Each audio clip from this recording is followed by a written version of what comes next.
ಚಿತ್ರದುರ್ಗ ನಗರದಲ್ಲಿಂದು ಸ್ವಾತಂತ್ರ್ಯೋತ್ಸವದ ಪ್ರಯುಕ್ತ ತಿರಂಗ ಯಾತ್ರೆ ಹಮ್ಮಿಕೊಳ್ಳಲಾಗಿತ್ತು.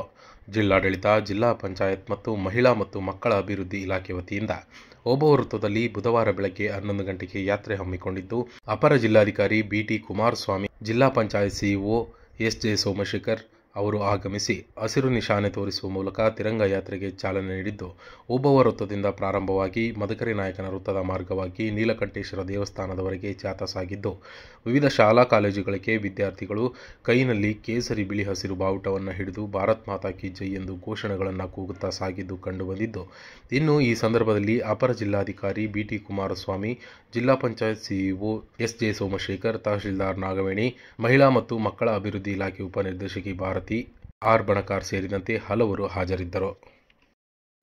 ವಿವಿಧ ಇಲಾಖೆಯವರು, ಸರ್ಕಾರಿ ನೌಕರರು, ಖಾಸಗಿ ಸಂಸ್ಥೆಯವರು ಎಲ್ಲರೂ ಕೂಡ ವಿಜೃಂಭಣೆಯಿಂದ ಆಚರಣೆ ಮಾಡ್ತಾ ಇದ್ದೀವಿ.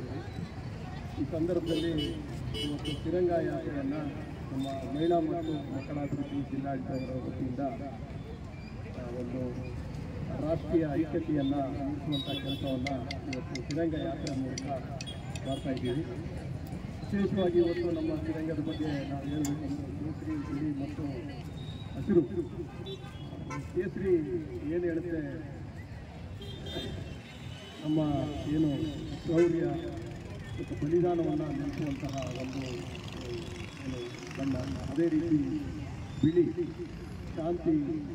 ಶಾಂತಿಯ ಸಂಕೇತ ಅಂತ ಹೇಳಿದ್ರೆ ತಪ್ಪಾಗಲ್ಲ. ಅದೇ ರೀತಿ ಹಸಿರು ಇದು ಒಂದು ಏನು ಅಭಿವೃದ್ಧಿಯ ಸಂಕೇತವನ್ನು ಸೂಚನೆ ಮಾಡುವಂಥ ಈ ಒಂದು ತಿರಂಗ.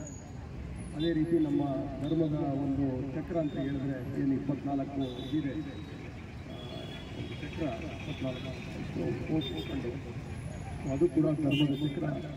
ಈ ತಿರಂಗ ಯಾತ್ರೆ ಮಾಡ್ತಾ ಇರೋದು ನಿಜಕ್ಕೂ ಒಂದು ಅಭಿನಂದನೆಯ ಕಾರ್ಯಕ್ರಮ ಅಂತ ಹೇಳಿದರೆ ತಪ್ಪಾಗಲಿಕ್ಕಿಲ್ಲ. ಈ ರಾಷ್ಟ್ರದ ಬಗ್ಗೆ ಇನ್ನೂ ಹೆಚ್ಚಿನ ಗೌರವ, ಅರ್ಥಪೂರ್ಣ ಆಚರಣೆಯನ್ನು ಈ ಸಂದರ್ಭದಲ್ಲಿ ಜಿಲ್ಲಾಡಳಿತದಿಂದ ನಾವೆಲ್ಲರೂ ಕೂಡ ಅತ್ಯಂತ ವಿಜೃಂಭಣೆಯಿಂದ ನಾವು ಆಚರಣೆ ಮಾಡ್ತಾ ಇದ್ದೀವಿ. ಈ ಹಿನ್ನೆಲೆಯಲ್ಲಿ ಒಂದು ತಿರಂಗ ಯಾತ್ರೆ ಯಶಸ್ವಿಯಾಗಿದೆ ಅಂತ ಹೇಳ್ತಾ ಈ ಸಂದರ್ಭದಲ್ಲಿ ಹಾಜರಿದ್ದ ಎಲ್ಲರೂ ಕೂಡ ಮತ್ತೊಮ್ಮೆ ವಂದನೆಗಳನ್ನು ಹೇಳ್ತಾ ಮಾತನಾಡಲಿಕ್ಕೆ